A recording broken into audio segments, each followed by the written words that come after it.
Everybody knows the Wii U was a massive commercial failure. Don't get me wrong, I love the Wii U, but damn, it lacked the content for too long and Nintendo did not stick to its return to quote-unquote hardcore gaming. So I felt backstabbed and cheated after its demise.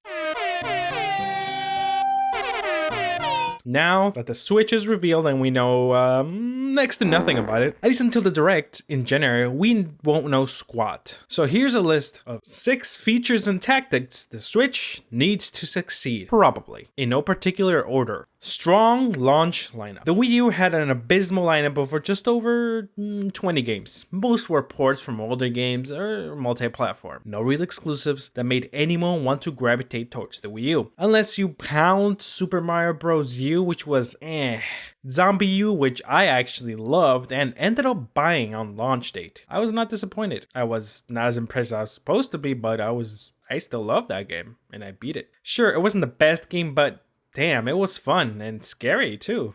Oh, and hey, apparently it was ported over to the PC, PS4, and Xbox One. Maybe I should try that one out again.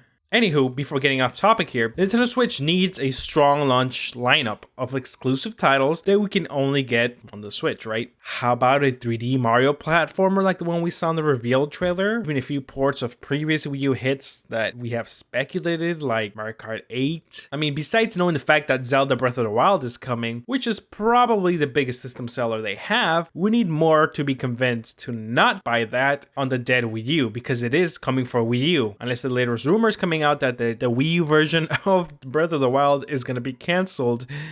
That would be very bad for Nintendo. Let's hope that's not true. Looking at the list of upcoming confirmed games on the Wikipedia, we see nothing is truly exclusive except Zelda, which is fine, but they are holding out for the best games on the Direct, and I at least hope, because I am not buying the damn Switch just so I could play Lego City Undercover again, a 4-year-old game that came out 2013 on the launch date for the Wii U. Who does that? Who has the same launch game 2 consoles in a row? What? That's insane. Seriously, Nintendo. Seriously, Nintendo, what are you thinking? How about a Metroid game? Achievements. Yes, you heard right. Achievements. Look, when I first heard of achievements and gamer score and all that back in, 2006, 2005, I was like, it's kind of cool, I guess. But then I realized the system is genius, actually. I mean, to be able to have achievements from games build up to a score like on Microsoft consoles or trophies from Sony games, how many people do achievements in general? I'd say a good chunk of gamers, and I know for a fact, have the points carry over the game that I earned them from, makes me want to complete as many as I can because I kind of want to have bragging rights. Not just about bragging rights, it just helps the individual gamer squeeze out that much more content and hours out of every game they play. How many times have you done something just to increase your rank or score? I know I have, and I know it's minuscule, but it is positive reinforcement. Nintendo lacks this feature and truly needs something like this. Hell, even I think Steam needs something like this. Call it Nintendo badges, Nintendo stickers, badges, stickers, whatever you want to call it, just something. Hopefully we see that in the Direct. A simple party system. If I want to play with friends and make a party, I just want to scroll down a list and create a party from anywhere so we can chat and discuss what to play or just invite friends directly to games. That's it. This is something that 360 has implemented. Hell, the original Xbox had done way back with the original Xbox Live. Nintendo has always lacked this. I know part of the reason is because they have the very couch co-op based split screen ideology, which I can get behind, I understand, and I still support. However, the Wii didn't have a party system, and the Wii U also didn't have a party system. The Nintendo Switch definitely needs to have this party system. I mean, it's common simplicity. If they want people to buy their consoles in droves, what better way than to finally implement features competition has had for over a decade? Let's talk about voice chat. Look, I know that even the Wii technically had voice support with that stupid Wii Speak adapter that literally supported like a handful of games, and mostly crappy ones that no one cared for on the Wii version, at least, except for Monster Hunter Tri. for Wii. That's literally the only game I used it for. The Wii U at least had the mic installed on the controller itself. Its use was still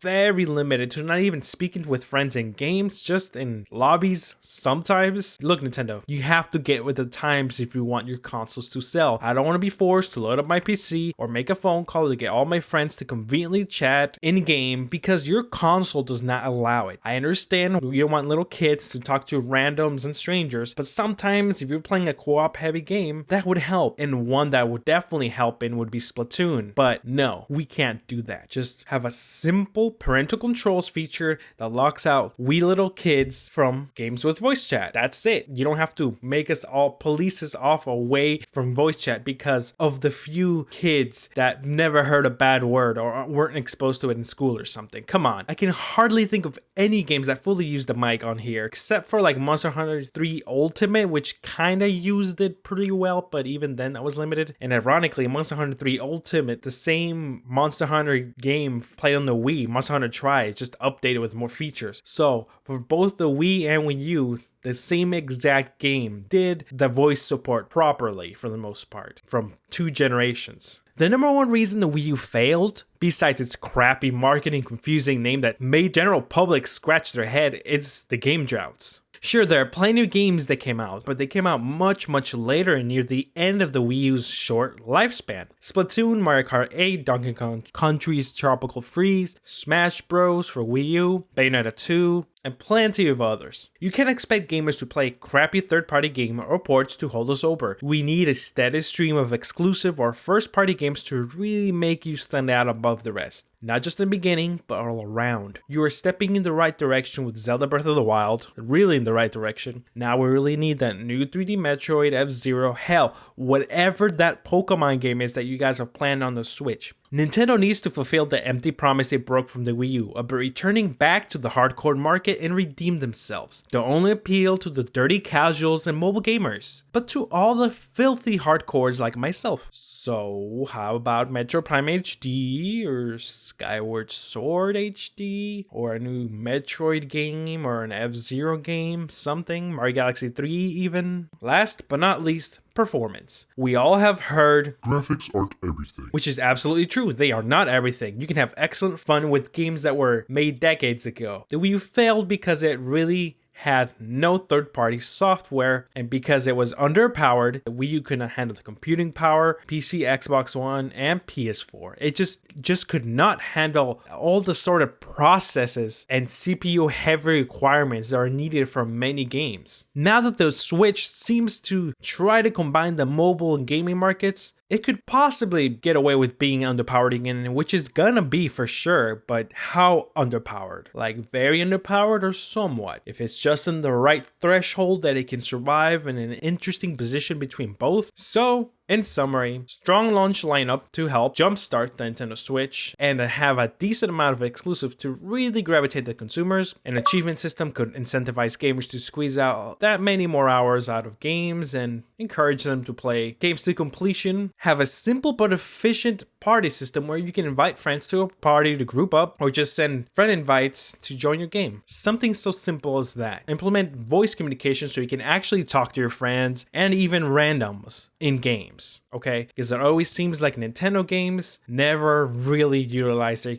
voice chat ever. I know it's up to the developers, but it seems like every time any game comes out for Nintendo, the online features are terrible. Games that appeal to not just the casuals, but the hardcores that have stuck with Nintendo for so long and convert some new fans into the mix. Anything. Don't just appeal to the kids, appeal to everybody. Just like you did in the Nintendo Switch reveal trailer. Be powerful enough to incentivize third-party support and to be able to somewhat handle CPU-intensive games so that they aren't lacking third-party support. And I know they released that picture showing a picture of all the supposed companies that are going to help them out, which is nice, but I want to see actual games. It's one thing to have a list and another thing to have something to show. which hopefully will be in the direct. Anywho, those are my top 6 features and tactics Nintendo needs to truly succeed, at least in my opinion. Well, with that said, what did you think of the list? Do you have any features or tactics that Nintendo needs to do to catch up with the rest of the gaming industry? Did you think I did a good job here? Let me know how great or horrible I did in the comments below.